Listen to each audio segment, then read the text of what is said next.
Hello, ഇന്നത്തെ good morning വീഡിയോയിലേക്ക് സ്വാഗതം ട്ടാ. എല്ലാവർക്കും ഗുഡ് മോർണിംഗ്. എൻ്റെ ഫോണ് നാശമായിട്ടാ.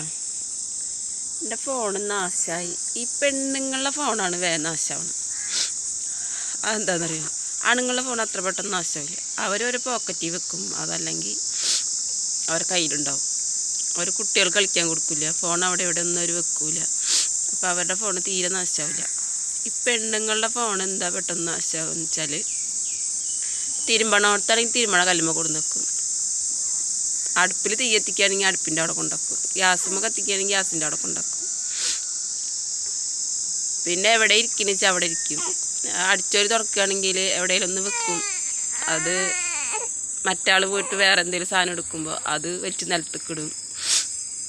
പിന്നെ കുട്ടികളുടെ കളി അങ്ങോട്ട് ആയാൽ പിന്നെ ഹാങ്ങായിട്ടും തീരെ കോൾ ചെയ്യാനും നോക്കാനൊന്നും പറ്റില്ല. അങ്ങനെയാണ് ഇപ്പം എൻ്റെ ഫോൺ നാശമായത്. ആണുങ്ങളുടെ കയ്യിൽ ഒരു ഫോൺ കിട്ടി അവരെ ഫോണ് കുറേ കാലം ഉപയോഗിച്ച് നാശമാകുമ്പോഴത്തേനും പെണ്ണുങ്ങൾ 10 ഫോൺ വാങ്ങിയിട്ടുണ്ടാവും. ഞാൻ മാത്രമല്ല, എല്ലാവരും അങ്ങനെ കേട്ടോ. എല്ലാ പെണ്ണുങ്ങളും അങ്ങനെ അവസ്ഥ എന്ന് വിചാരിക്കുന്നു കേട്ടോ. വേഗം നാശമാവുന്നത് പെണ്ണുങ്ങളുടെ ഫോണാണ്. ഇന്നത്തെ സംസാര വിഷയം എന്താണെന്നറിയോ?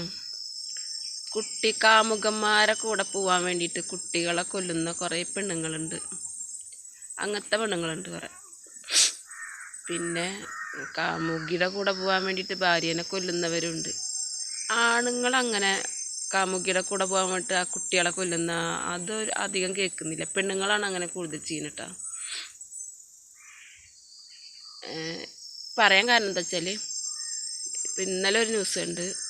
തൈരിൽ വിഷം കലർത്തിയിട്ട് നല്ല പയറുമണി പോലത്തെ 3 ആൺകുട്ടികളെ കൊന്ന ഒരു പെണ്ണ്. അതിനെ കുറിച്ചൊരു ന്യൂസ് കണ്ട്. അതാണിപ്പോൾ പറയാൻ കാരണം. നമ്മൾ കുറേ ഇങ്ങനെ കാണുന്നുണ്ട്. ഞാൻ ചോദിക്കുന്നത് അതല്ല, ഈ കാമുകൻ്റെ കൂടെ പോകാനും കാമുകിയുടെ കൂടെ പോകാനൊക്കെ ഒരാളെ കൊന്നിട്ട് അങ്ങോട്ട് പോകാൻ പറ്റുമോ? എന്താ വെള്ളരിക്ക പട്ടണമാണോ കേരളം?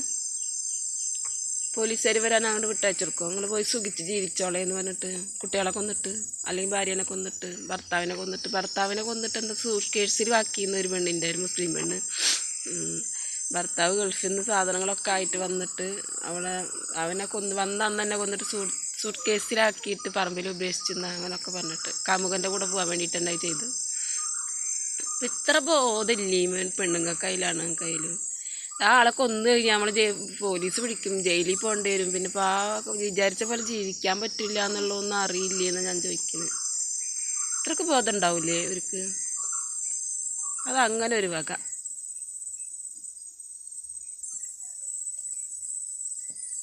മൂന്ന് ആൺകുട്ടികൾ ഓട്ടം കണ്ട്.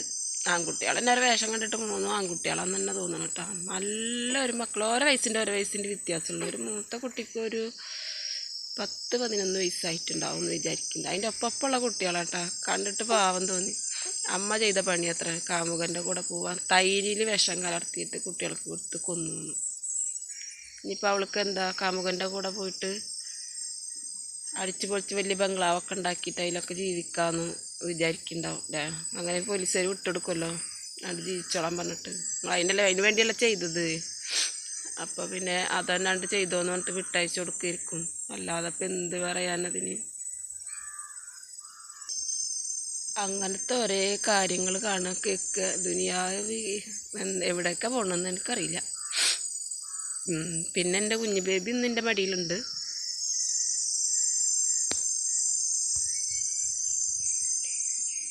കുഞ്ഞു ബേബി മടിയിലുണ്ട്, കാണണ്ട.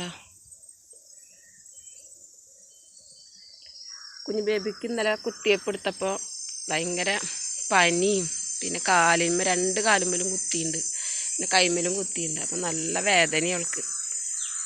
നേരെ വെളുക്കോളം ഉറങ്ങിയിട്ടില്ല. അപ്പോൾ നേരെ വെളുത്തിക്കോളം അങ്ങനെ 6 മണിക്കൂർ 8 മണിക്കൂറൊക്കെ കൂടുമ്പോൾ മരുന്ന് കൊടുക്കണം. അപ്പോൾ അതിനൊക്കെ ആയിട്ടുമ്പോൾ നേരെ വെളുക്കോളം ഞാൻ എനിക്കൊന്നുമില്ല കേട്ടോ, എനിക്കൊന്നും വയ്യ എണീക്കാൻ. അപ്പം നേരെ വെളുത്തപ്പോൾ കിടന്ന് ഉറങ്ങുന്നുണ്ട്. അപ്പം ഞാൻ അടുത്തോടൊന്ന് മടി വെച്ചിരിക്കുകയാണ്.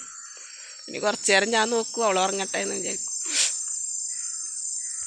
അപ്പോൾ നല്ല പനിയാണ്. ഒരു കുഴപ്പമില്ല.